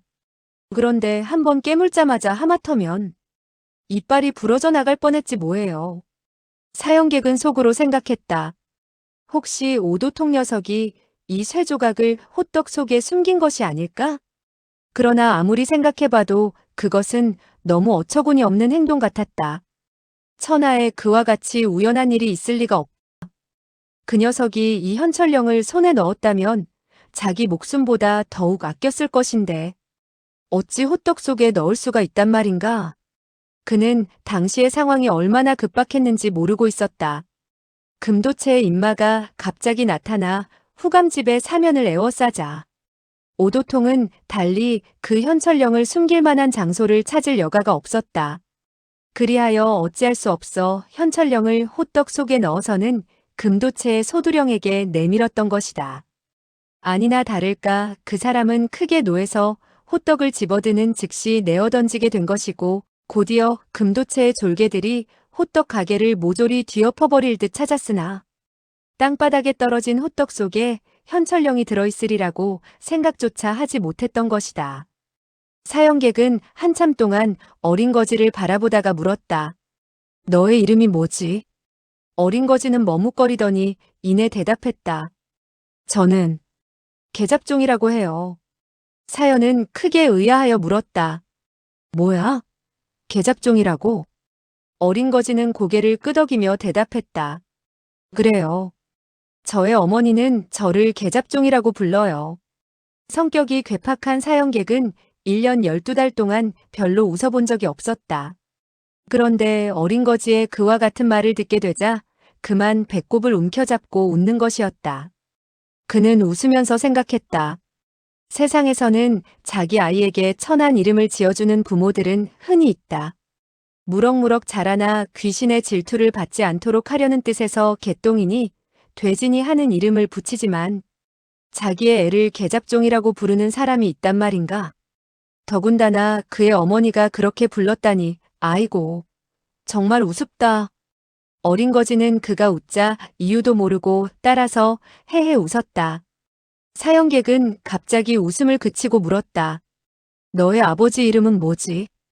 어린 거지는 고개를 흔들었다. 저의 아버지요? 저는 아버지가 없는걸요. 사형객은 계속 물었다. 그럼 집에 또 어떤 사람이 있지? 어린 거지는 눈동자를 굴리며 말했다. 저와 어머니 그리고 아황입니다. 사형객이 물었다. 아황이 누구냐? 어린 거지는 빙긋이 웃으며 대답했다. 아황은 한 마리의 누렁개입니다. 어머님이 보이지 않게 되자 어머님을 찾으러 나서게 되었는데 아황도 저의 뒤를 따라왔지요. 그런데 배가 고프게 되자 음식을 먹으러 저의 곁을 떠난 후 다시는 돌아오지 않았어요. 사형객은 속으로 생각했다. 알고 보니 좀 바보 같은 아이로군. 아무래도 이 현철령을 얻게 된 것은 우연인 것 같다. 나에게 어떤 부탁을 한 가지 하도록 하여 옛날의 맹세를 저버리지 않고 일을 끝내야겠군. 이리하여 그는 물었다. 너는 노부에게 무슨 부탁할? 그러다가 그는 갑자기 말을 멈추었다. 퍼뜩 떠오르는 생각이 있었던 것이다. 이 녀석이 만약 나에게 그의 어머니를 찾아내라든가 그 개새끼를 찾아달라고 하면 어디 가서 찾지? 그의 어머니는 반드시 다른 사내를 따라 도망을 쳤을 것이고 아황은 벌써 보신탕이 되고 말았을 터인데 그와 같은 부탁을 하게 된다면 정말 큰일이지. 7명이나 8명의 무림 고수를 죽이는 것보다도 더욱 힘드는 일이 아니냔 말이다. 이와 같은 생각이 들어 잠시 망설이다가 생각나는 것이 있어 다시 말을 이었다. 좋아. 나는 너에게 말하겠는데 누가 너보고 나한테 무슨 말을 하라고 했을 때 너는 그 말을 들어선 안 돼. 그렇지 않으면 나는 즉시 너의 머리를 댕강 잘라버리고 말겠다. 알겠느냐? 어린 거지가 현철령을 자기의 손에 넘겨준 일은 얼마 후 무림에 퍼지게 될 것이다. 그때 어떤 사람이 이 어린 거지를 꼬드겨서 자기에게 어떤 부탁을 하도록 한다면 과거의 맹세 때문에 거절할 수가 없게 되기 때문이었다. 어린 거지는 고개를 끄덕였다. 알겠어요. 사형객은 안심을 하고 다시 물었다. 내 말이 무슨 뜻인지 알겠느냐? 어린 거지는 자신만만하게 말했다. 나에게 그 누가 나보고 당신에게 무슨 말을 하라고 시킨다면 입을 열지 말 것이며 내가 말을 하면 나의 목을 댕강 자르겠다고 했잖아요. 사형객은 말했다. 그렇다. 이제 보니 내 녀석은 아주 바보는 아니구나. 기억력이 꽤 괜찮은데 그래. 만약에 내가 백치라면 정말 어떻게 해볼 도리가 없었을 게야. 너는 나를 따라오너라. 그는 황량한 곳에서 큰 길로 나섰다.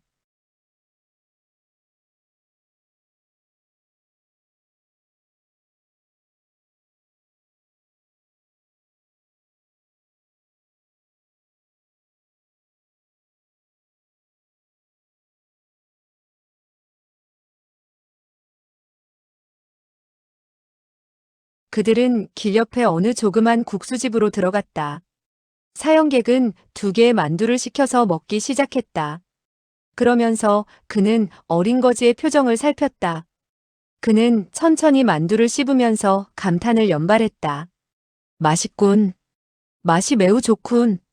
그는 왼손으로 다른 만두를 쳐들고 어린 거지의 앞에서 들어보였다.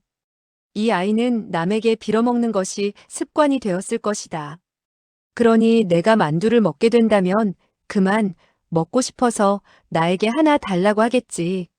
내가 만두를 그에게 주게 된다면 현철령으로 인한 나의 약속은 지켜지는 셈이니 나는 자연히 자유자재로 이 세상을 다닐 수 있게 될 것이고 다시는 걱정을 하지 않아도 된다.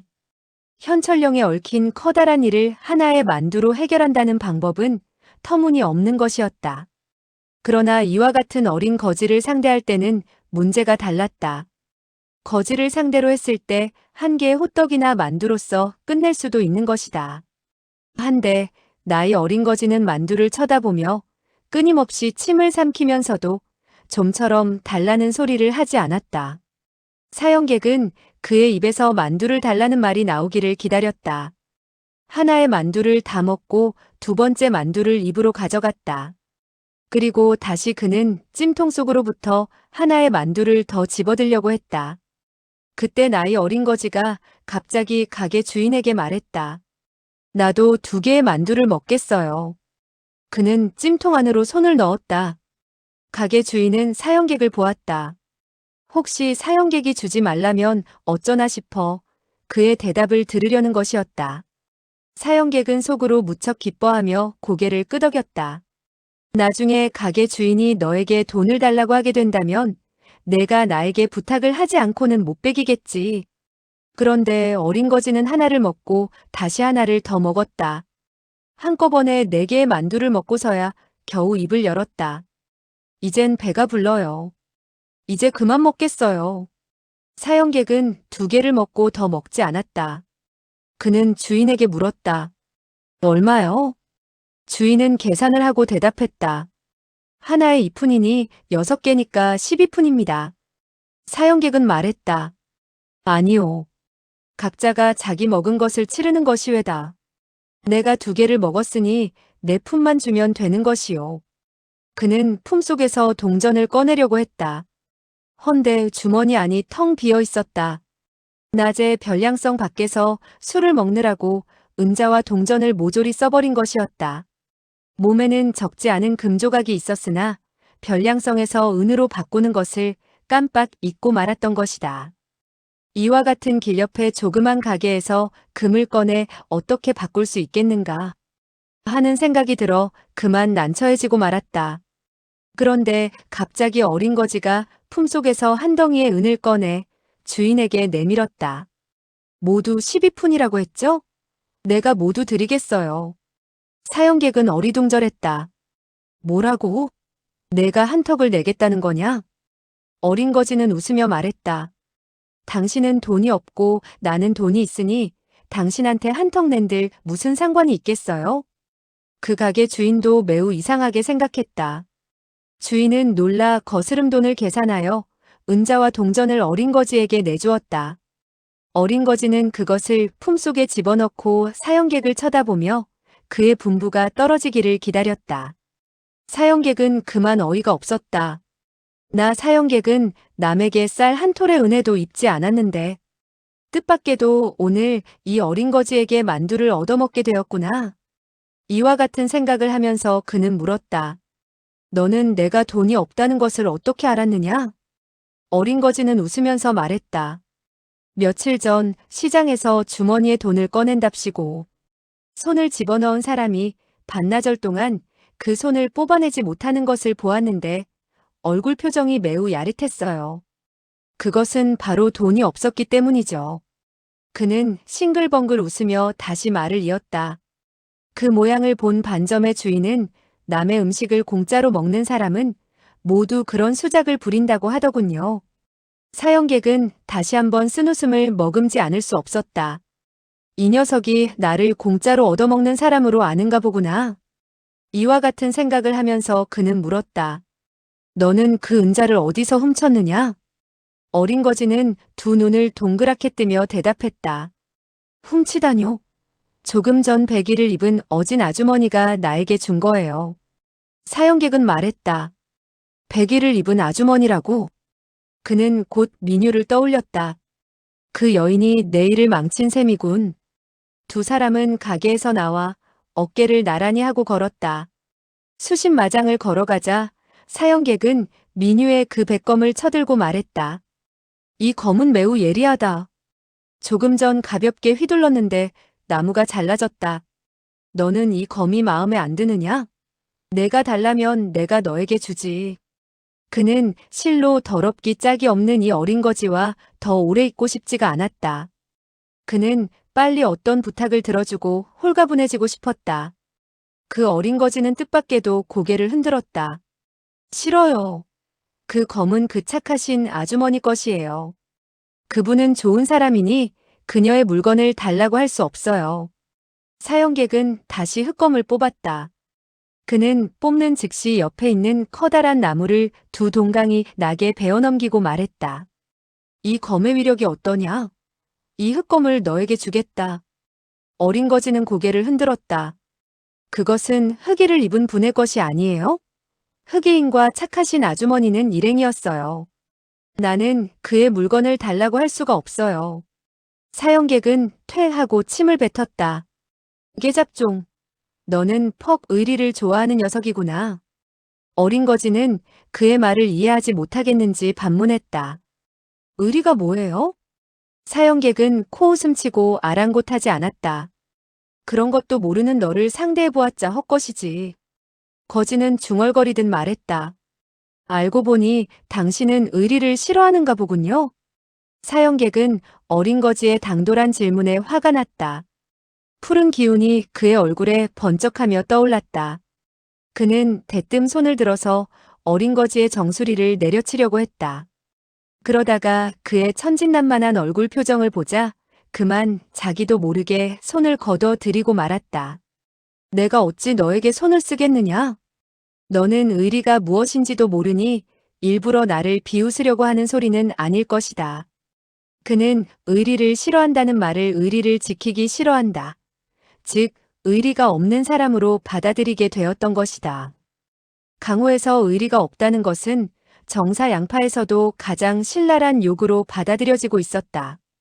그렇기 때문에 사형객은 화가 났던 것이다. 사형객은 천천히 말했다. 내가 왜 의리를 싫어한단 말이냐? 나는 의리를 좋아하고 또 지키기도 한다. 어린 거지는 두 눈을 껌뻑이며 물었다. 의리를 지키는 것은 좋은 일인가요? 사형객은 단호한 어조로 말했다. 물론 좋은 일이지. 어린 거지는 고개를 끄덕이며 말했다. 알았어요. 좋은 일을 하는 사람은 좋은 사람이고 나쁜 일을 하는 사람은 나쁜 사람이 되는 것이잖아요. 어르신은 좋은 일을 했으니 정말 좋은 사람이라고 할 수 있어요. 이 말이 다른 사람의 입에서 흘러나왔더라면 사형객은 반드시 비웃음으로 받아들였을 것이고 생각해보지도 않고 단 일장의 그를 쳐 죽였을 것이다. 그는 한평생 남에게 좋은 사람이라는 말을 들어본 적이 없었다. 우연히 몇 가지 좋은 일을 했으나 그것은 그의 기분에 의한 것이었고 어쩌다가 해본 짓에 불과했다. 더군다나 자기가 한평생 저지른 나쁜 짓을 생각해 볼 때 비교가 되지 않았다. 그런데 어린 거지가 매우 진지한 어조로 그와 같은 말을 하게 되니 그만 어처구니가 없다는 생각이 들었다. 이 녀석은 정말 말하는 것이 앞뒤가 맞지 않는구나. 나를 의리 없는 사람으로 만들었다가 또 좋은 사람이라고 하니 만약 나의 적들이 옆에서 이 말을 들었다면 무림의 웃음거리가 되지 않았겠는가? 이 사형객이 얼굴을 어떻게 내놓을 수 있겠는가? 일찌감치 이 일을 끝내고 꼬마와 쓸데없는 이야기를 하지 않기로 하자. 사형객은 어린 거지가 흑백 쌍검을 마다하자 파란 보자기를 꺼내 쌍검을 싸서 어깨에 짊어지고 생각했다. 어떻게 해서 저 녀석이 나에게 부탁을 하도록 만들까? 이와 같은 생각을 하고 있을 때 길 옆 새그루의 대추나무에 대추들이 잔뜩 연그러 있는 것을 발견하게 되었다. 사형객은 대추를 가리키며 말했다. 저 대추가 매우 먹음직스럽구나. 그 새그루의 대추나무는 매우 거대했다. 어린 거지가 자기에게 대추를 따달라고 한다면 그의 부탁을 들어준 것으로 간주하고 일을 끝내려 했던 것이다. 그런데 어린 거지가 그를 쳐다보며 물었다. 대호인, 대추를 먹고 싶은가요? 사형객은 의아해하여 물었다. 대호인? 그게 무슨 뜻이냐? 어린 거지는 대답했다. 당신은 좋은 사람이에요. 그래서 나는 당신을 대호인이라고 부른 거예요. 사형객은 무서운 안색으로 물었다. 누가 나를 좋은 사람이라고 하더냐? 어린 거지는 말했다. 좋은 사람이 아니란 말인가요? 그럼 나쁜 사람이겠군요. 좋아요. 저는 당신을 대학인이라고 부르겠어요. 사형객은 신경질적으로 쏘아붙였다. 나는 대학인도 아니다. 꼬마 거지는 물었다. 그것 참 이상하군요. 좋은 사람도 아니고 나쁜 사람도 아니라니, 이런 사람도 아니고, 저런 사람도 아니니 그럼 뭐지? 아, 알았어요. 당신은 사람이 아니군요. 사형객은 화가 나서 소리쳤다. 너는 무슨 소리를 하는 거냐? 어린 거지는 말했다. 당신의 재간이 신기하니까 사람이 아니고 신선일 거예요. 사형객은 말했다. 그것도 틀리다. 그의 표정은 조금 부드러워졌다. 곧이어 그는 타이르듯 말했다. 제발 터무니없는 소리 좀 그만해라. 어린 거지는 고개를 가로저으며 중얼거렸다. 이것도 저것도 아니라니 뭐가 되는지 알 수가 없군. 갑자기 그는 쪼르르 달려가더니 그 대추나무 위로 기어 올라갔다. 두어 번 발을 차는 듯 하더니 나무 위로 올라갔는데 그 동작은 놀라울 정도로 빨랐다.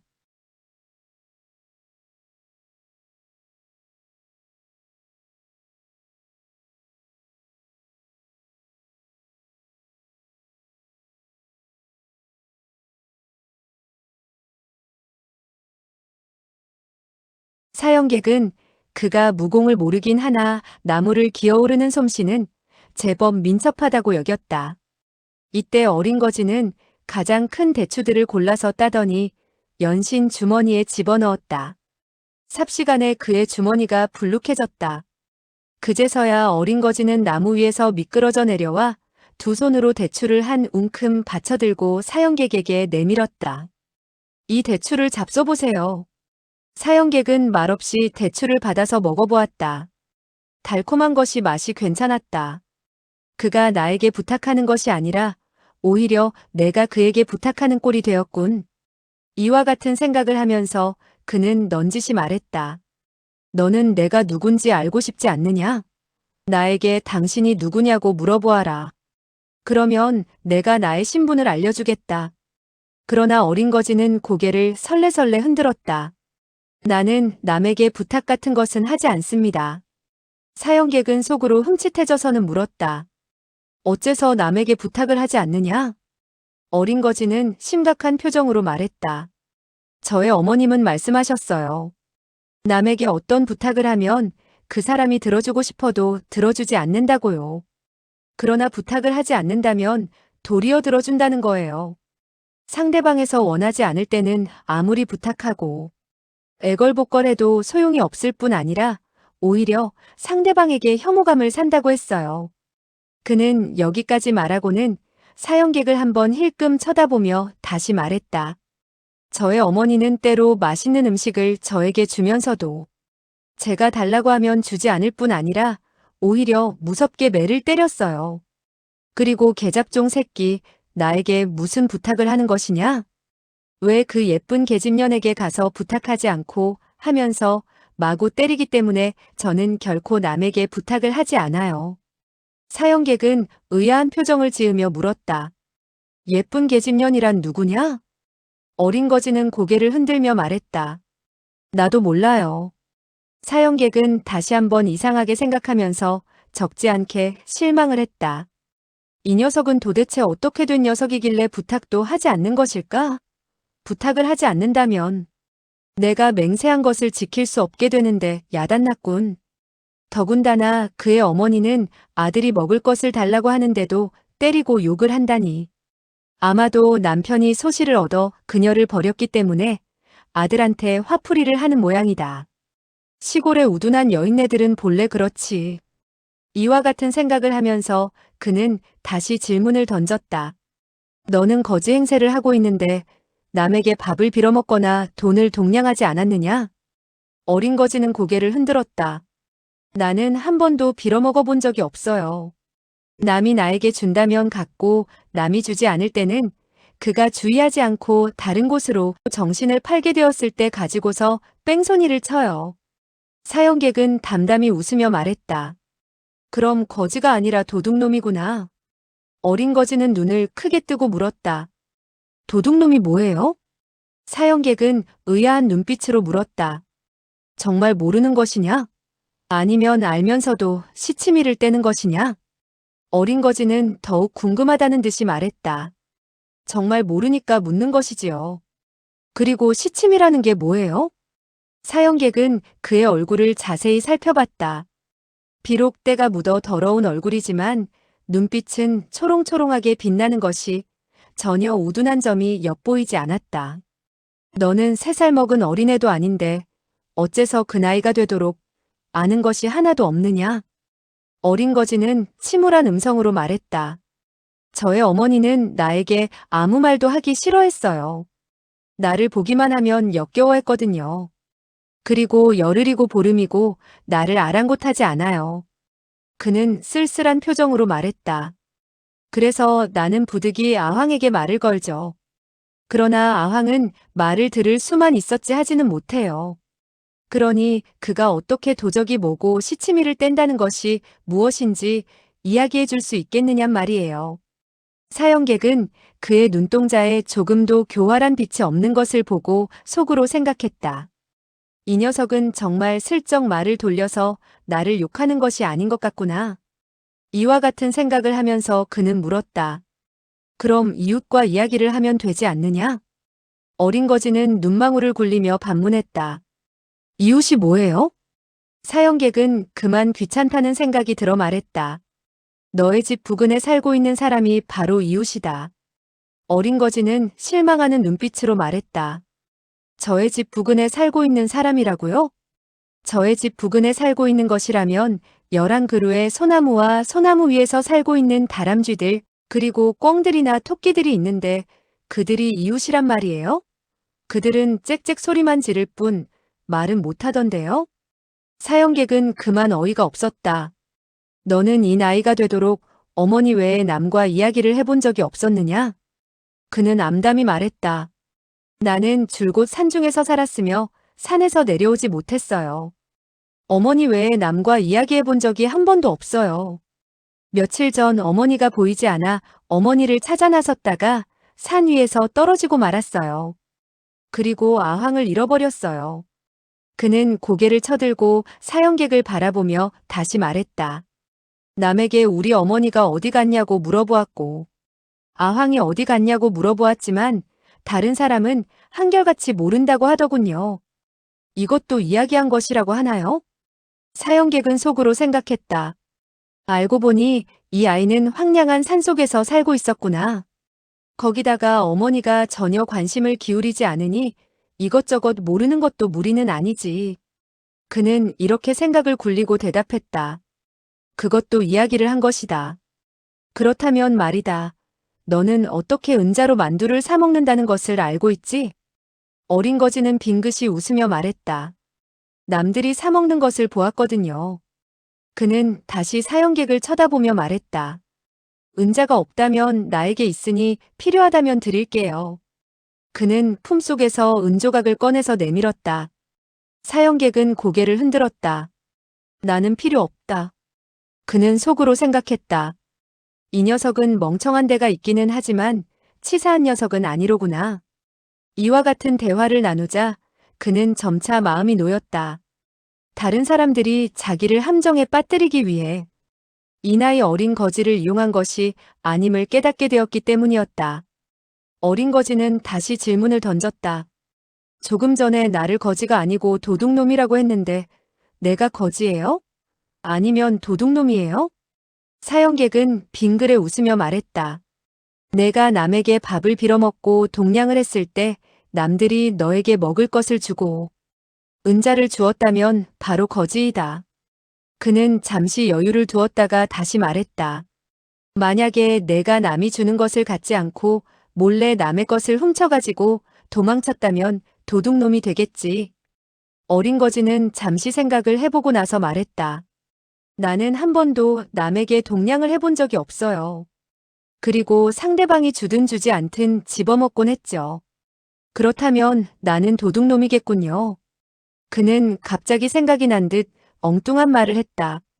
그렇군. 당신은 늙은 도둑놈이지요? 사형객은 그 말에 흠칫 놀라며 버럭 소리를 질렀다. 지금 뭐라고 했느냐? 어린 거지는 그가 화를 내는 것이 이상하다는 듯 고개를 갸우뚱거렸다. 아니, 그럼 당신은 늙은 도둑놈이 아니란 말이에요? 두 자루의 검은 분명히 상대방이 당신에게 주려고 하지 않았는데 당신은 빼앗아 왔지 않아요? 그리고 당신은 어린애가 아니니 늙은 도둑놈이 될 수밖에 더 있겠어요? 사형객은 어처구니가 없다는 듯 너털웃음을 터뜨렸다. 푸하하. 도둑놈이라는 말은 남을 욕하는 말이야. 늙은 도둑놈도 남을 욕하는 것이고 너는 함부로 나에게 욕을 해서는 안 돼. 어린 거지는 그제서야 이해가 가는지 고개를 끄덕였다. 그러면 당신은 왜 나에게 욕을 했어요? 사형객은 웃으며 말했다. 좋아. 이 순간부터 너를 욕하지 않겠다. 너는 거지도 아니고 도둑놈도 아니다. 나는 너를 꼬마라고 불러줄 테니 너는 나를 백부님이라고 불러라. 어린 거지는 고개를 흔들었다. 나는 꼬마가 아니에요. 나의 이름은 계잡종이라니까요. 사형객은 실소를 금치 못했다. 계잡종이라는 이름은 듣기에 좋지 않다. 너의 어머니는 너를 그렇게 부를 수 있지만 다른 사람들은 그렇게 불러서는 안 돼. 너의 어머니는 정말 이상하구나. 어째서 자기 아들을 계잡종이라 불렀지? 어린 거지는 고개를 갸우뚱거리며 반문했다. 계잡종이 뭐가 나빠요? 나의 아황은 바로 걔가 아니에요? 그가 내 곁에 있으면 나는 기분이 좋아요. 마치 당신이 내 곁에 있는 것처럼 말이에요. 그는 잠시 여유를 두었다가 다시 말했다. 하지만 아황에게 이야기를 해보았자 그는 컹컹 짖기만 했지 말을 못하는데 당신은 말을 하는군요. 그는 사형객의 등을 몇 번 어루만졌다.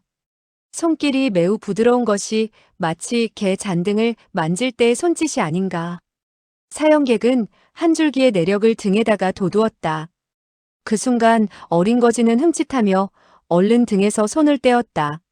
마치 불에 달구어진 인두를 만진 듯 재빨리 손을 움츠렸다.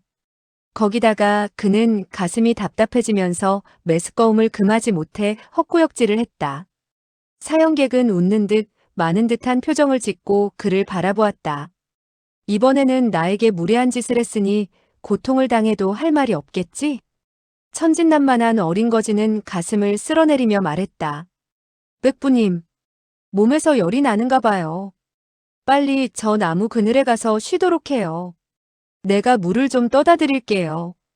그는 잠시 여유를 두었다가 다시 말했다. 어디가 불편하신지 열이 대단해요. 아마도 가볍지 않은 병인 것 같아요. 그는 얼굴 가득 관심이 어린 빛을 떠올렸다. 그리고 손을 뻗쳐 그의 팔을 잡으며 부축해 주려는 것이 아닌가.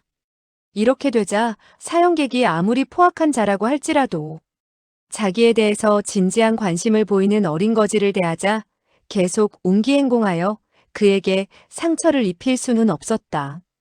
나는 이렇게 멀쩡한데 왜 병이 났다고 하느냐? 봐라. 이제 열이 다 식었지 않느냐? 그는 그 조그만 손을 잡아 끌어 자기의 이마에 갖다 대었다. 어린 거지는 그의 이마가 갑자기 서늘해진 것을 보고 급히 말했다.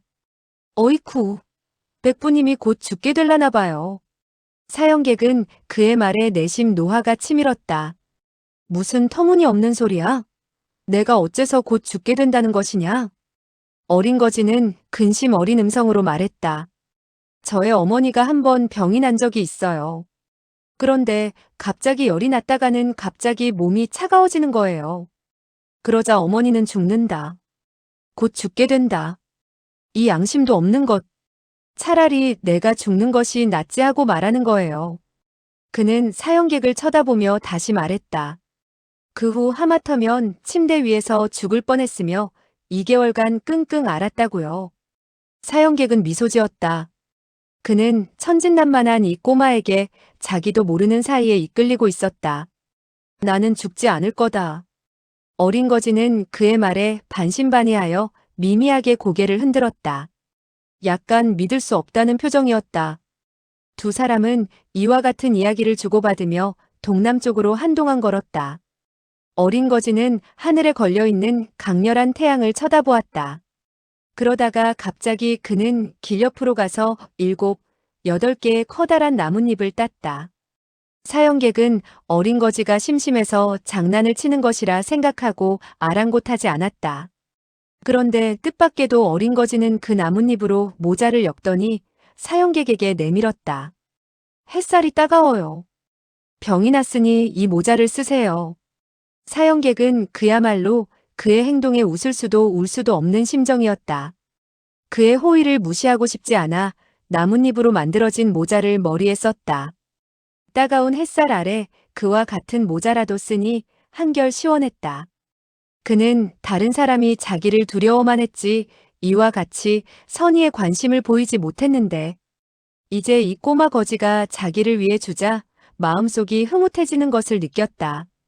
얼마 후 그들은 조그만 마을에 이르게 되었다. 어린 거지가 걱정 어린 눈빛으로 그를 쳐다보았다. 돈이 없지요? 그 병은 배가 고파서 난 것인지도 모르니 밥집으로 가서 실컷 먹어요. 그는 사형객의 손을 잡아 끌며 어느 반점으로 들어갔다. 어린 거지는 여태까지 반점에 들어가 보지 못한 터라 어떻게 음식을 시켜야 할지를 몰랐다. 그리하여 그는 품속에 간직했던 은조각과 동전을 모조리 탁자 위에 꺼내놓고 나서는 사환에게 말했다. 나와 백부님께서는 고기와 맛있는 음식을 시켜 먹어야겠어요. 그러니 이 돈을 다 가져가도록 하세요.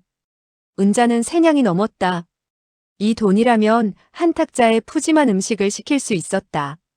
사화는 크게 기뻐하면서 재빨리 부엌에 닭고기, 쇠고기, 생선 등으로 만들어진 음식을 주문했다. 얼마 후 그 음식들이 차례로 날라졌다.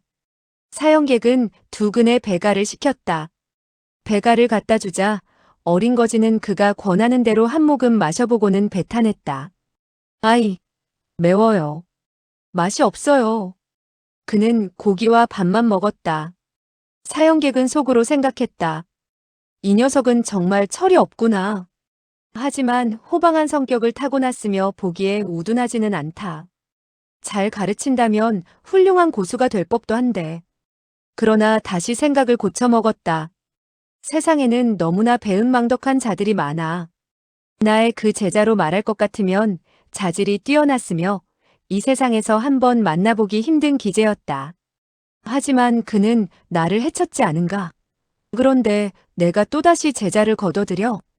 이와 같은 생각이 들자 그는 그만 노기가 등등해지고 제자를 거둬들일 생각은 깡그리 사라지고 말았다. 2근의 배가를 다 마신 후 그는 음식을 약간 먹고 말했다. 가자. 어린 거지는 관심 어린 음성으로 물었다. 백부님, 이제 괜찮아요? 사형객은 말했다. 괜찮다. 그와 같은 대답을 하면서 그는 속으로 생각했다. 이 녀석은 은자를 다 써버렸으니 다시 밥을 먹게 되었을 때 반드시 나에게 부탁을 할 것이다. 우선 큰 고을로 들어가 금을 은자로 바꿔야 되겠구나. 그들은 그 고을에서 떠나 다시 동쪽으로 향했다. 사형객은 그를 힐끗 바라보며 물었다. 꼬마야, 너의 어머니의 성이 무엇인지 너에게 말한 적이 없느냐? 어린 거지는 즉시 대답했다. 어머니는 어머니죠 뭐. 어머니에게도 성이 있어야 하나요? 사형객은 그의 대답에 어처구니가 없었다. 물론이지. 사람마다 성이 있는 법이다. 어린 거지는 되물었다. 그렇다면 나의 성이 뭐예요? 사형객은 실소를 금치 못하며 말했다. 내가 모르니까 하는 소리야. 계잡종이라는 이름은 너무나 듣기에 좋지 않아. 내가 너에게 이름을 지어줄까? 어린 거지가 만약에 이름을 하나 지어주세요 하고 말하게 된다면 자기에게 부탁을 한 셈이니 아무렇게나 이름을 하나 지어주고 자기의 맹세를 지켰다고 할 참이었다. 그런데 어린 거지의 대답은 뜻밖이었다. 나에게 이름을 지어주시면 좋겠지만 저의 어머니가 싫어하실 거예요. 우리 어머니는 나를 계잡종 하고 부르는 게 버릇이 되었거든요. 오히려 이름을 얻게 되면 우리 어머니가 싫어하실 거예요. 계잡종이라는 게 왜 듣기 싫어요? 사형객은 눈살을 찌푸렸다. 계잡종이라는 한마디가 어째서 듣기 싫은지 일시 설명하기가 곤란하구나. 바로 이때였다. 앞쪽 왼편 숲속에서 병기 부딪히는 소리가 들렸다. 사형객은 속으로 흠칫했다. 저쪽에서 누군가 싸우고 있구나. 손을 쓰는 것이 무척 빠른 것으로 보아 무공이 꽤 높은 것 같다. 이와 같은 생각을 하고 그는 즉시 나이 어린 거지에게 말했다. 우리들은 저쪽으로 가보자. 그러나 절대 소리를 내어서는 안 된다. 그는 나이 어린 거지의 뒤로 돌아가 겨드랑이에 자기 손을 끼우고 받쳐들었다. 즉시 그는 경공신법을 펼쳐서 무기가 서로 부딪히고 있는 방향으로 달려갔다.